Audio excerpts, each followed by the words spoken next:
malam pendengar Selamat malam. di podcast. Sampai bertemu kembali lagi dengan kami. Ya. Ini podcast pertama dengan teknologi baru. Jadi mulai edisi ini podcast bersama kami lebih sering menggunakan teknologi internet. Maafkan kalau mutu suara agak menurun dan mungkin ada jeda-jeda atau ada tabrakan-tabrakan omongan di luar. Untuk tema malam hari ini kita akan membicarakan kota kreatif untuk menghindari prasangka yang bukan-bukan. Ini sebetulnya bukan niat kami untuk bicara jargon-jargon atau program-program pembangunan atau ungkapan-ungkapan klise begitu, itu bukan. Tetapi kami tertarik untuk memeriksa dan memikirkan apakah konsep ini punya kaitan itu yang menjadi pikiran kami. Ya. Jadi ini kami sebetulnya juga nggak pegang data banyak, juga tidak menguasai ini apa, tapi melakukan upaya untuk mengupas dan mencoba memahaminya. Silahkan Sel, kamu mulai dengan bercerita apa sih gitu. Ya, awalnya kan ketika saya baru pindah lagi ke ibu kota, saya menemukan suatu kejadian di mana ada peresmian MRT. Ya, banyaklah di sosial media, di sekitaran saya yang biasanya kan kalau di Jogja ketika ada sesuatu yang terjadi di Jakarta kan kita cuma tahu dari sosial media atau TV, majalah, koran gitu ya. Ya. Nah, sekarang ketika saya pindah ke sini, oh ternyata emang bener-bener di sekitar saya itu semua ngomonginnya tentang itu gitu. Banyak sekali yang berkata Jakarta itu creative city gitu. Kalau tadi Bapak bilang tuh jargon-jargon lah. Kita kan sempat diskusi tahun lalu ya yang tentang kurang lebih seperti inilah, tentang smart city, creative city, tentang apa? Culture industry gitu. Terus saya mikir, kenapa sih kok Jakarta disebut creative city gitu. Terus saya juga bertanya, Jakarta dan Surabaya itu kan kayaknya hampir nggak jauh beda lah. Nggak tahu deh apakah di Surabaya itu juga ada sebutan-sebutan kayak Surabaya itu sudah creative city gitu.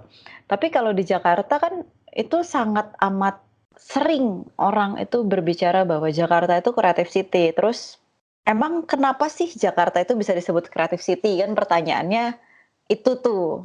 Emang ciri-cirinya tuh apa gitu.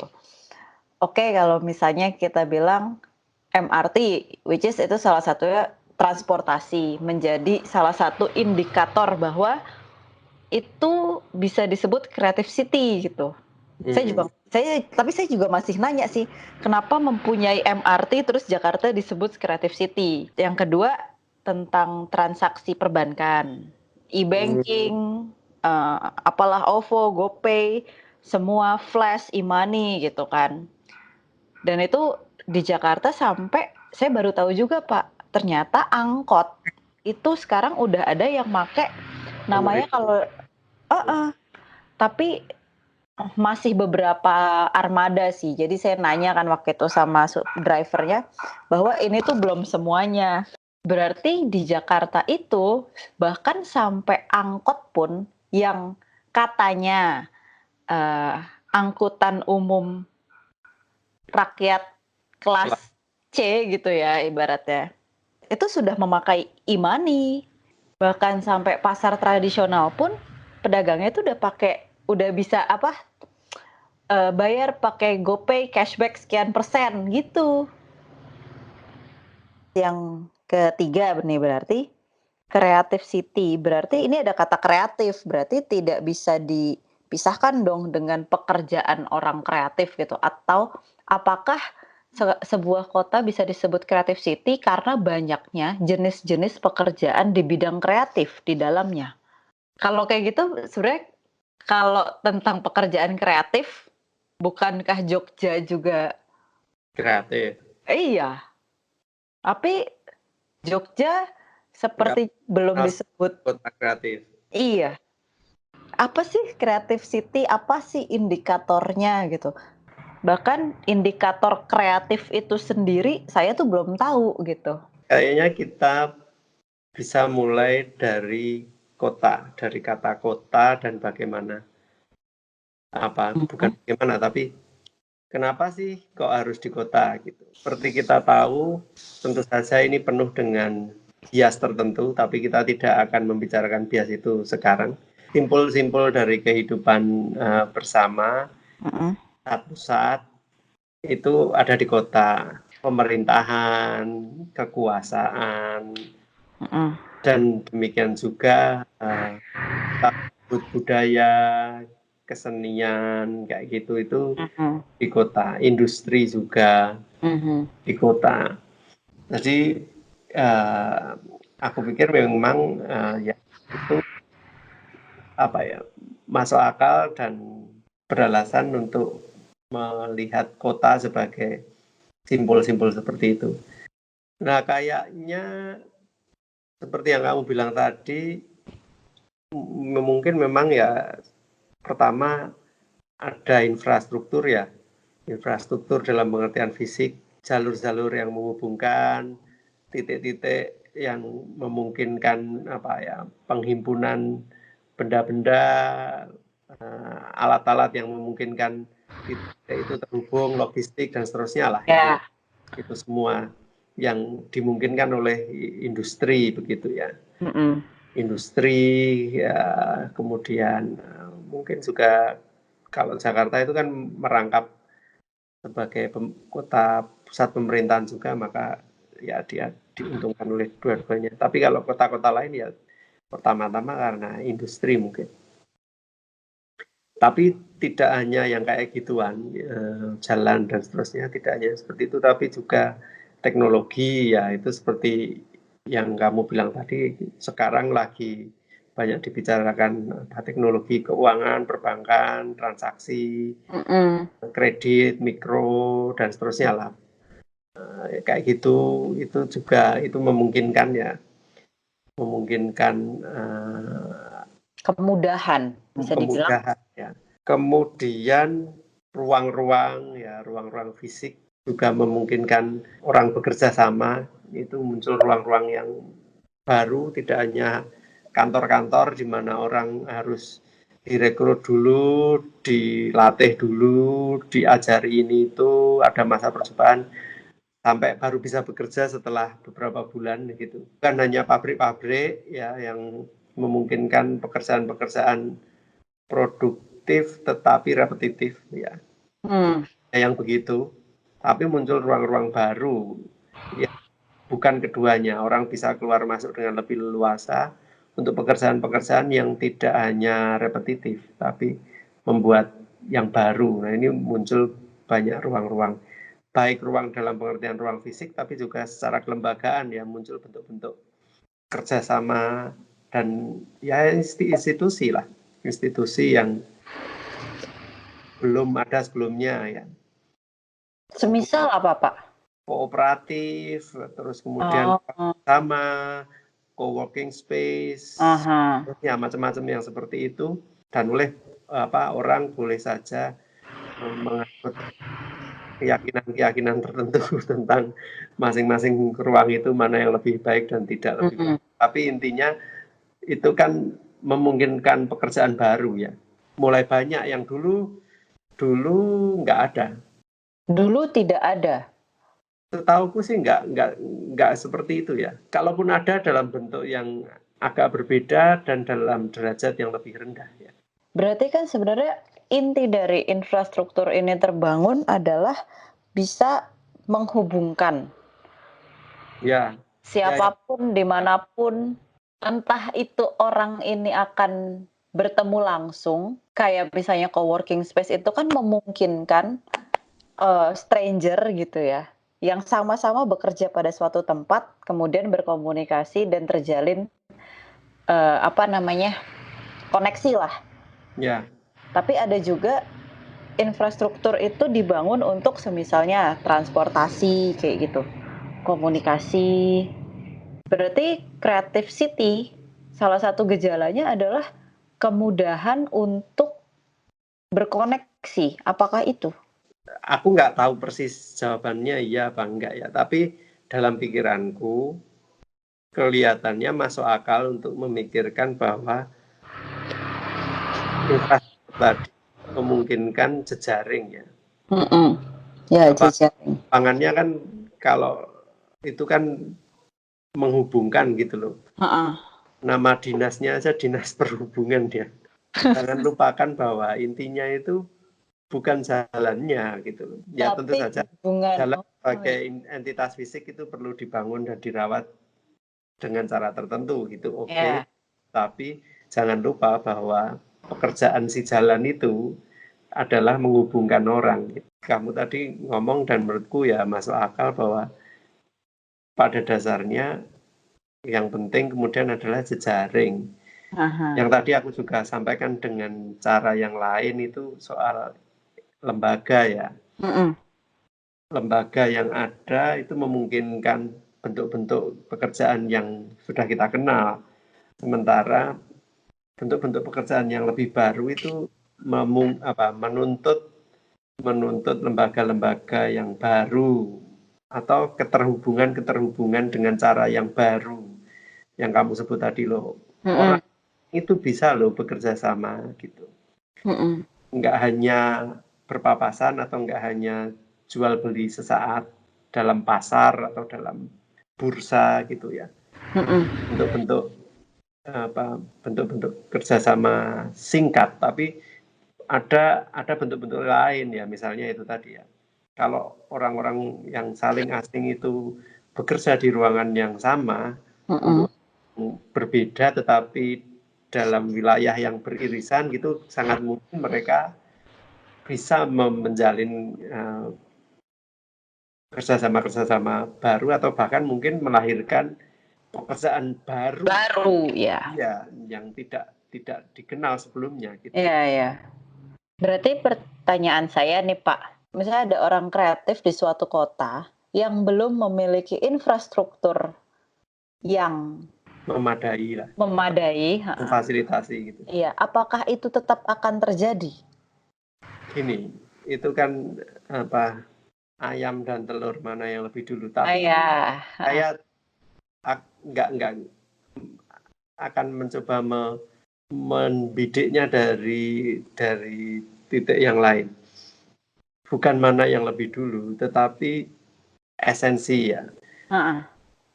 Kalau kadang-kadang gini loh, kreativitas itu sering mengalami pembekuan gitu. Konsep ini membeku, mengeras, sehingga orang tidak lagi peduli pada bagaimana itu terjadi, tapi lebih pada hasil-hasilnya gitu ya. Mhm. Artefak-artefak kreativitas. Yang mau saya katakan adalah pertama-tama kreativitas itu tentu urusan orang gitu. Manusianya dulu yang harus ada sebelum kreativitas itu ada gitu. Esensinya akan begitu. Tadi kamu mengatakan kalau ada manusia kreatif nggak ada infrastruktur bisa nggak? Nah jawabannya dugaanku nih, Heeh. bukan dugaan kosong karena aku pernah baca di mana gitu lupa. Oke. Itu kepadatan itu memungkinkan lahirnya kreativitas sebagai gejala kolektif. Kita Mhm. kata ngomongnya kota gitu. Mhm. Kalau ada sejumlah orang-orang kreatif mencapai titik kritis tertentu, aku nggak tahu berapa jumlahnya, tentu itu Kritis nih maksudnya gimana nih kritis? maksudnya anggaplah 100 itu. Kalau ada 100 orang kreatif itu titik Heeh. kritisnya. Jadi Oke. perlu mencapai titik itu sebelum dia menjadi sesuatu gitu. Kalau mencapai jumlah yang cukup, menurutku sih akan terjadi kreativitas itu meskipun tidak ada infrastruktur. Karena pertama-tama itu dari orang-orang kreatif yang berinteraksi Ya. secara teratur gitu. Kalau terpisah-pisah juga tidak terjadi. Kalau berinteraksi tapi tidak teratur juga tidak terjadi. Jadi kalau ada kepadatan orang-orang kreatif dalam jumlah yang cukup berinteraksi secara teratur dengan atau tanpa infrastruktur akan lahir kreativitas sebagai gejala kolektif tadi. Kok menurutku gitu ya? Karena sama aja nggak sih Pak sebaliknya? Infrastrukturnya udah sangat memadai, tetapi tidak ada orang kreatif gitu. Ya, ya tentu saja ya. Kosong itu nanti. Iya, heeh. Kalau misalnya kita nggak ngelihat Jakarta lah, maksudnya Jakarta itu kan bisa dibilang secara kasat mata tuh terlihat lah jenis-jenis pekerjaan yang kita bahkan tidak bayangkan sebelumnya, terus tiba-tiba ada gitu. Banyaklah di bidang-bidang kreatif gitu, Pak. Dan teknologi tentunya. Terus kalau misalnya kita lihat ke kota lain deh, entah Bandung atau Surabaya gitu. Kenapa mereka itu belum bisa dibilang kota kreatif? Apakah yang namanya teknologi transportasi dan infrastruktur lainnya itu menjadi indikator paling penting sebagai sebuah kota kreatif? Kalau sudah sampai di situ ya kayaknya ada masalah sudut pandang ya. Kalau kita mengadopsi sudut pandang apalah negara gitu ya, negara akan melihat hal-hal yang bisa dia regulasi atau bisa dia sediakan dan bisa dia ukur dan nanti pada akhirnya kan nilainya bisa dia tarik kembali ya kan. Nah, maka ciri-cirinya ya berdasarkan itu semua gitu loh. Nilai ekonomi pada sektor-sektor kreatif sebagaimana yang dia tentukan gitu kan. Implikasinya kan ke ya itu tadi regulasi, subsidi, pajak gitu-gitu kan. Tapi itu kan cara pandang negara. Nah, kalau kita itu maksudnya. kalau kita kan bukan apa ya nggak pegang kewenangan untuk ngatur siapa gitu kan. Kita cuma ngobrol-ngobrol dan bagian kecil di sudut. Kita cuma penasaran aja gitu. Ya enggak lah kalau kan sedikit atau banyak kan kita bersinggungan dengan orang-orang kreatif. Ya. Kita mengajar mahasiswa yang bekerja di sektor itu ya sedikit banyak ada irisan-irisan tapi ya kecil gitu.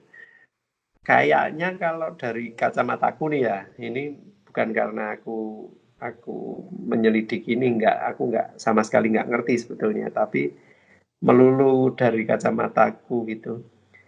Kayaknya kita juga punya kepentingan untuk menegakkan definisi kita sendiri mengenai kota kreatif gitu, yang bebas dari kepentingan-kepentingan regulasi tadi. Ya. Apa kepentingan kita? Menurutku kok kepentingan kita lebih pada soal pertama-tama itu inklusi. Nah ini aku kembali ke topik awal tadi ya. Kalau sektor-sektor kreatif itu melulu didefinisikan oleh negara dengan kepentingan-kepentingannya, kayaknya banyak orang yang nggak bisa ikut di dalamnya. Ya. Misalnya gini, kalau kamu nulis software gitu, meskipun kamu nggak punya modal, kamu boleh mengaku-ngaku sebagai startup atau bisnis rintisan dan karenanya kamu bisa mengakses inkubator, program-program untuk pelatihan, mungkin dipertemukan dengan calon investor dan seterusnya gitu ya. Karena yang kamu tulis itu software gitu. Tapi kalau yang kamu tulis itu sastra, itu kamu nggak bisa mengakses apa-apa. Implisit kemudian kita berpikir masa sih sastra kalah kreatif dibanding software gitu. Ya. Oke, itu satu. Kedua, itu kalau tulisan, bagaimana dengan orang-orang yang tidak menulis?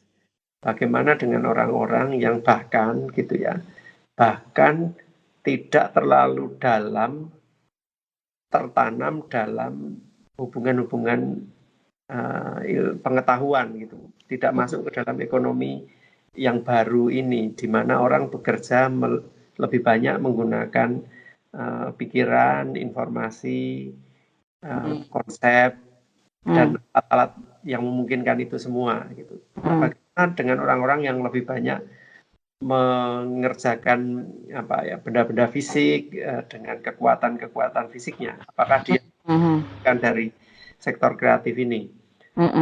Aku pikir kita juga perlu mempertanyakan pertama-tama kreativitas itu mencakup apa saja gitu. Yang kedua, kembali lagi ke yang pertama tadi, apakah harus di kota gitu? Iya.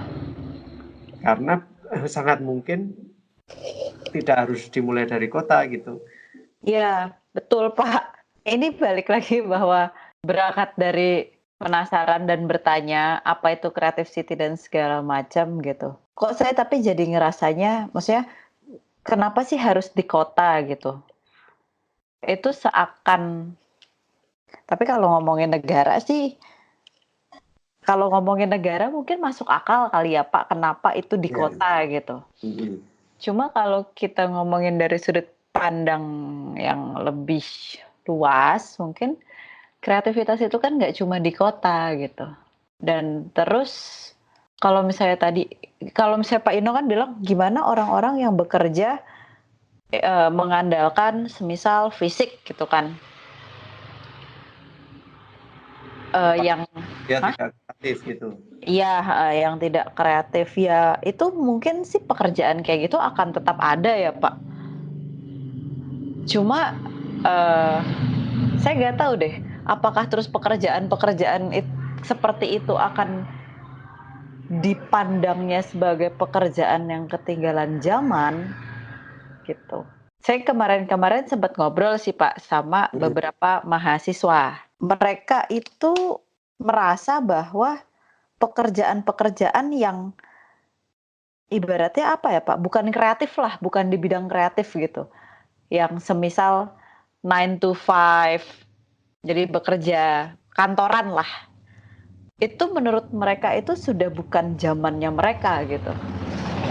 Emang apa salahnya sih kalau orang kreatif bekerja dengan jam kerja yang baik, yang wajar gitu. Itu juga pertanyaan saya sih itu gitu. Kan kalau sekarang pekerjaan-pekerjaan kreatif itu kan menjualnya dengan jam kerja bebas kan. Saya juga bertanya, emang apa salahnya kalau kalian orang kreatif juga mempunyai jam kerja yang jelas lah ibaratnya gitu. Terus kalau misalnya masalah tentang kenapa harus di kota, sedangkan di desa juga ada, apakah itu bisa terpecahkan dengan transportasi dan infrastruktur tadi? Mungkin enggak, tapi atau kemungkinannya ada dua Pak, dari desa bisa masuk ke dalam industri kreatif atau si desa ini tetap hanya dijadikan dalam tanda kutip pabrik. Jawabannya kayaknya lebih kompleks. Kalau kreativitas atau sektor kreatifnya itu melulu imaterial gitu ya, itu kayaknya enggak ada bedanya itu dikerjakan di desa atau di kota kan. Iya betul. Enggak ada bedanya. Bedanya kan cuma apakah desa atau kota itu menyediakan sarana dan prasarana yang mendukung orang-orang untuk bekerja di bidang itu gitu. Misalnya gampang ini deh, rumah produksi animasi gitu, yang berbasis komputer gitu. Kayaknya nggak terlalu banyak bedanya itu ada di kota atau ada di desa. Karena pekerjaannya kan nggak melibatkan banyak hal itu. Tapi gini perbedaannya, kalau kamu di desa, apakah desa itu memiliki sarana dan prasarana untuk mendukung sekian puluh atau sekian ratus orang bekerja di sektor Itu kan pertanyaannya. Hmm. Nah, di sana kota tentu punya banyak keuntungan dan kelebihan. Desa sebetulnya juga bukannya sama sekali nggak punya kan. Iya. Dia juga punya kesempatan yang lain untuk bidang-bidang yang mungkin tidak seperti itu. Jadi bukan semata-mata produksi benda-benda, tapi juga bisa produksi pengetahuan. Tapi kita juga jangan jangan terlalu terpesona dengan hal-hal yang imaterial lah. Seolah-olah gara-gara kita banyak difasilitasi oleh informasi, teknologi informasi gitu, lantas kehidupan dan dasar-dasar yang menyokong kehidupan kita ini lantas tidak material, itu kan enggak juga kan. Enggak. Sangat banyak yang tetap material dan tetap harus diselenggarakan dan penting Ya. gitu. Melulu karena dia material lantas tidak kreatif, itu sebetulnya juga enggak juga, tapi memang sulit ya. Misalnya gini gampangannya, kalau pertanian itu sektor kreatif bukan, orang segera bilang bukan. Ya. Tapi ada yang terasa keliru kalau kita mengatakan bahwa menghasilkan pangan itu tidak kreatif gitu loh. Oke. Karena kata dasarnya si create itu artinya kan menciptakan, dan menciptakan pangan itu kan esensial sekali bagi kehidupan kita gitu. Ya. Menurutku sih kayaknya ini perkaranya kan perkara kesempatan dan pengembangan ya. Kalau para penghasil pangan itu punya kesempatan untuk mengembangkan cara mereka menghasilkan pangan, sangat mungkin menghasilkan pangan itu menjadi pekerjaan yang kreatif. Meskipun dalam kacamata negara itu tidak dianggap sektor kreatif, nggak apa-apa. Tapi dalam kacamata kita ya, secara kultural lah gitu, itu kreatif gitu. Bagaimana tidak menghasilkan pangan kok tidak kreatif? Sama seperti masa menghasilkan sandang yang kita pakai sehari-hari kok tidak kreatif? Kan iya kan? Iya, ya berarti kan sebenarnya ukuran atau apa ya, definisi si kreatif ini sendiri, Pak, yang apakah menyempit bisa dibilang? Ya, kalau sudah di tangan birokrasi atau di tangan kayak itu ya iya, tentu saja kan. Iya. Juga karena itu tadi kan kepentingannya kan mengatur ya, kalau itu tidak didefinisikan dengan baik kan nggak bisa. Berarti kalau kayak gitu, hampir seluruh pekerjaan itu bisa dibilang kreatif dong?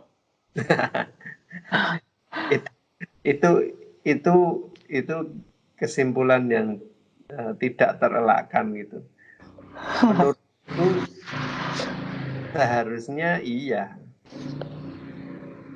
Seluruh pekerjaan itu sebetulnya mengandung daya kreatif kan gitu ya, atau seharusnya bisa kreatif. Sungguh sayang bahwa banyak pekerjaan sekarang ini tidak kreatif kan gitu. Mengapa? Karena tidak ada kesempatan untuk mengembangkan kreatif. Tidak ada kesempatan. Ya, tidak ada kesempatan untuk mengembangkannya menjadi kreatif. Dulu itu kan gini, Sarah. Orang gini. Mengapa manusia perlu menyiksa dirinya untuk bekerja di pabrik-pabrik yang menghabiskan waktunya, membuat badannya sakit, membuat dia tidak punya kesempatan untuk menjalin hubungan yang baik dengan lingkungan dekatnya, hanya demi upah yang enggak seberapa. Salah satu utopianya, mimpinya itu kan gini, seluruh penderitaan untuk menggelindingkan roda industri itu bersifat sementara, penderitaan itu sementara. Nanti kita akan mencapai surga dalam bentuk produksi-produksi yang sudah diotomatisasi. Nanti itu yang kerja itu mesin, robot, software, dan seterusnya. Ya, kalaupun kita harus menyiksa diri mungkin 2-3 jam dalam sehari dan mungkin tidak setiap hari, mungkin ya untuk bekerja 2-3 jam tidak terlalu menyedihkan lah. Oke. Sehingga kita punya kesempatan untuk menjadi kreatif. Di luar jam Di luar itu. Sehingga pekerjaan-pekerjaan yang seperti itu boleh tidak kreatif karena itu bukan urusan manusia. Oke. Itu mimpinya. Tapi ternyata kan tidak. Masih ada sangat banyak orang yang bekerja dalam jangka waktu yang panjang untuk hal-hal yang tidak kreatif. Ini kan pertanyaannya sebetulnya ya terkait dengan diskusi-diskusi kita sebelumnya ya. Pertanyaannya kan apakah benar ini pekerjaan yang seharusnya kita lakukan? Oh bukan ya. Karena kan jadi aneh seolah-olah itu jadi gini. Coba kamu perhatikan di lingkunganmu. Seolah-olah orang itu jadi begini. Ketika kamu bekerja, kamu tidak harus kreatif. Simpanlah kreativitasmu itu di luar pekerjaan. Ya, saya gitu Pak dulu. Nah iya. Kalau kamu kerja di kantor, ya lakukan pekerjaanmu di kantor. Tasmu itu di studio kayak di galeri. Ironinya kan nilai ekonomi itu diproduksi untuk hal-hal yang tidak kreatif itu. Hal-hal yang kreatif kita tidak mendapatkan nilai ekonomi dari sana gitu. Betul Pak. Ini kan ya punya masalah seperti itu, kreativitas itu gitu loh. Mungkin sih, tapi Bapak menyadarkan saya dengan ya ketika kita bekerja sesuai dengan profesi. Profesi, apakah bisa dibilang itu profesi ya? Ya sesuai tempat lah. Ya, itu kita cenderung ya udah deh gitu. Yang cepet aja. Tetapi ketika terus kita udah selesai kerja, terus kita melakukan aktivitas kita yang lainnya, entah pekerjaan lain di luar itu gitu, itu bisa cenderung lebih kreatif. Kreatif itu masih dipandang sesuatu yang entah tidak berharga atau murah atau apa. Kalau kita tidak memikirkan pertanyaan-pertanyaan yang sulit seperti ini di awal, itu nanti yang diberi imbalan ekonomi itu hanya jenis-jenis kreativitas tertentu. Yang lagi-lagi memiliki nilai tukar ekonomi. Yang belum tentu itu memuliakan kehidupan kita bersama lah, gampangannya gitu ya. Nggak membuat kehidupan lebih baik, nggak. Maksudnya untuk mencapai pemikiran itu gitu, yang kedua tadi, itu kan tidak semua orang lah. Apakah pekerjaan ini membuat kita dalam lingkup yang luas ya? Maksudnya kita dalam lingkup orang banyak gitu, lebih baik. Meskipun ini diskusi yang berbeda ya, soal itu soal etis. Tetapi kan gini, kreativitas itu juga bukan sesuatu yang bebas nilai kan gitu loh. Orang seringkali kata kreatif itu dipakai justru karena dia punya konotasi positif. Jadi dipakai oleh orang dengan banyak kepentingan gitu karena dalam dirinya dia dianggap positif. Ini loh kita mau menciptakan sesuatu yang kreatif. Nah, semua orang kan harus mendukung, kalau nggak mendukung jadi keliru karena masa mau membuat kreatif nggak didukung gitu. Di titik itu sebetulnya kan ngomong kreativitas juga nggak bebas nilai gitu loh. Sehingga menurutku beralasan untuk bertanya apanya sih yang bagus dari kreativitas? Iya kan? Apa sih yang mau dikejar dari kreativitas? Kita ambil contoh gini, kembali ke tadi startup software gitu ya. Wah itu kan sangat-sangat pas untuk disebut sebagai anak kandung kota kreatif gitu ya. Ya, betul. Anak muda, bekerja bebas ruang, bebas waktu, terus modal cekak tapi nilainya bisa gede. Ya. Nah, kalau software yang mereka hasilkan itu tidak memuliakan kehidupan, tetapi justru malah mengambil yang bukan haknya, memata-matai, mencuri data melulu karena itulah software yang dikehendaki oleh ekonomi yang saat ini, apakah itu kreatif? Kan gitu. Beralasan dong kita mempertanyakan sesuatu yang mungkin menurut kriteria-kriteria tertentu itu kreatif, ya, tetapi kriterianya yang bermasalah itu enggak Iya, kreatif. betul. Terus saya jadi kepikiran, apakah penting menjadi sebuah kreatif city atau kota kreatif dengan kreatif yang dikriteriakan demikian? Nah, gimana menurutmu? Satu, bidang saya itu sebagai salah satu kriteria kreatif tersebut. Yang paling kenceng ngaku-ngaku kreatif lah. Itu bidang saya ada di dalam itu gitu. Tetapi saya sadar gitu, maksudnya ada loh bidang kreatif lain yang menurut saya ini kreatif dan saya tidak bisa melakukan ini, tapi itu tidak dianggap kreatif oleh orang lain gitu. Semisal ya kayak balik ke petani ya, saya lupa istilahnya apa itu Pak, yang nanem jadi kalau musim ini tuh harus nanamnya ini sama ini biar ini gini. Itu kan sebuah kreativitas yang saya tidak tahu sama sekali gitu, saya nggak bisa lah sama sekali gitu. Cuma itu tidak masuk ke dalam bidang kreatif itu gitu. Ya. Dan kalau misalnya balik ke arti kata kreatif, create, dan membuat, yang pertama tadi, hampir semua pekerjaan bisa dibilang itu adalah create, membuat. Kreatifnya kan berarti berbasis teknologi nggak sih Pak sebenarnya? Ya, kalau kita pakai pengertian yang umum gitu, yang banyak dipakai oleh orang-orang itu ya biasanya kreatif yang beginian itu memang harus ada unsur teknologinya. Dan teknologinya itu lebih spesifik lagi ya, teknologi yang zaman sekarang gitu loh. Ya. Kalau teknologi zaman dulu kayaknya enggak gitu. Ya. Terus kemudian ya kemampuan-kemampuan baru gitu loh. Kalau kemampuan-kemampuan lama enggak gitu loh. Misalnya gini, di bidang pendidikan, kalau nari, kamu narinya nari klasik kayaknya enggak kreatif gitu. Tapi kalau kamu tarinya tari-tari yang lebih modern atau apa ya kontemporer gitu dianggap kreatif gitu loh. Intinya menciptakan suatu kebaruan. Ya memang ada bias kebaruan ya. Nah terus kalau menurut Pak Inong, tadi kan Pak Inong tanyanya penting nggak sih kita jadi kreatif dengan bukan indikator, kriteria itu gitu.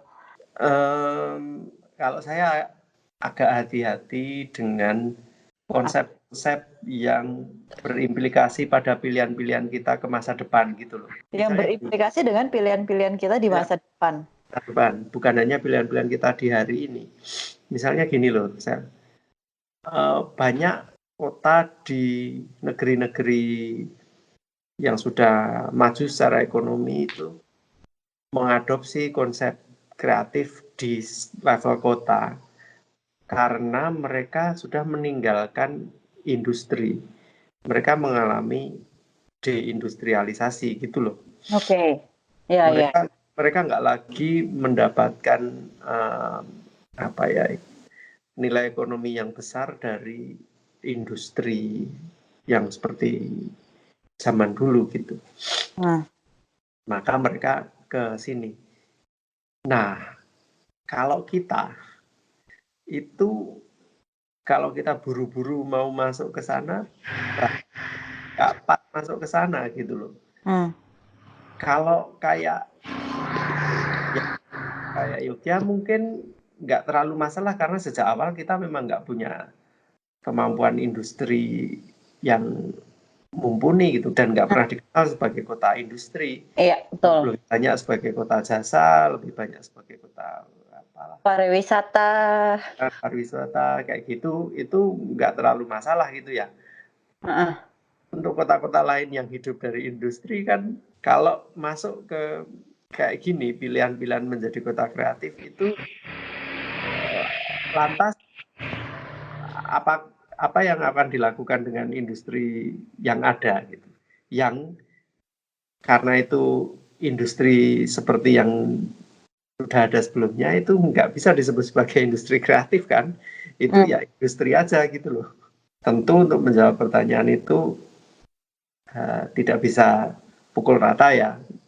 Di mana gitu, untuk siapa gitu.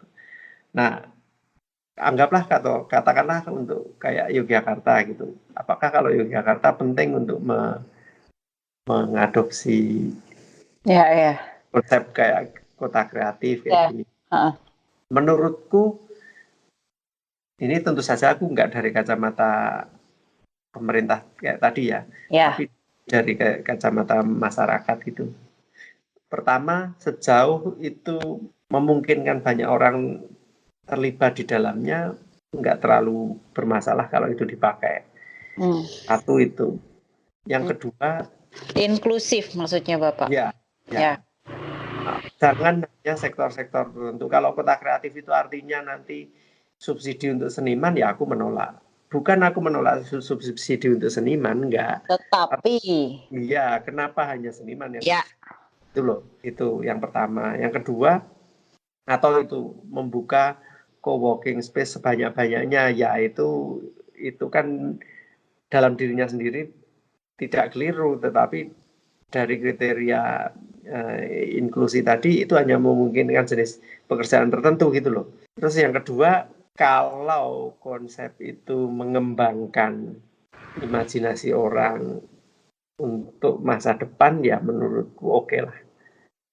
Tapi kalau tidak, ya kan gunanya konsep-konsep kayak gitu itu kalau dari atas itu kan untuk mengatur ya. Tapi kalau dari bawah kan untuk memandu gitu loh. Kalau dari anggota masyarakat kita, konsep kayak gitu tuh memandu kita untuk atau menginspirasi kita untuk melakukan hal-hal yang menjawab tantangan masa depan, ya menurutku oke gitu. Tapi kalau enggak ya enggak. Nah, sampai detik ini sih mungkin karena juga belum banyak dibicarakan, tapi yang selama ini kita bicarakan dalam istilah-istilah industri kreatif, ekonomi kreatif dan seterusnya itu enggak terlalu memantik imajinasi orang.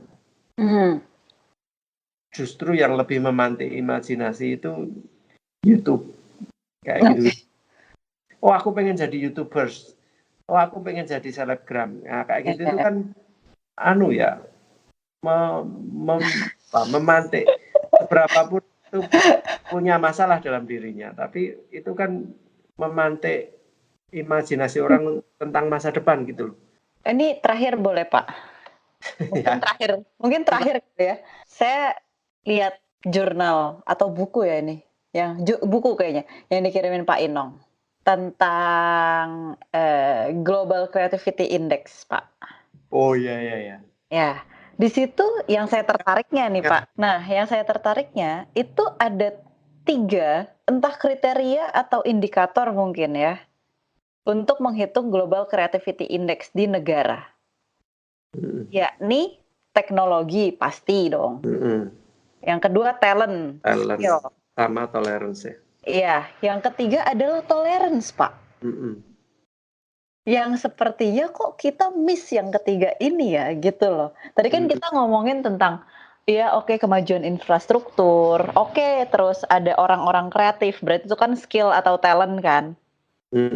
Tetapi yang ketiga ini tuh kayak di Indonesia mungkin ya, itu tidak termasuk dalam indikator kota kreatif itu sendiri gitu. Ternyata ketika saya baca bukunya, wow, ternyata indikator ketiga adalah tolerance. Bahkan di bukunya ini kan ada tentang racial, ethnic, terus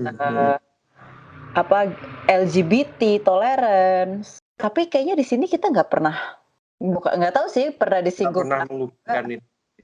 Iya, jadi kayaknya di Indonesia sendiri si kota kreatif ini tidak ada hubungannya dengan tolerance gitu ya, seakan-akan sih. Cuma ternyata di negara lain ya survei ini gitu.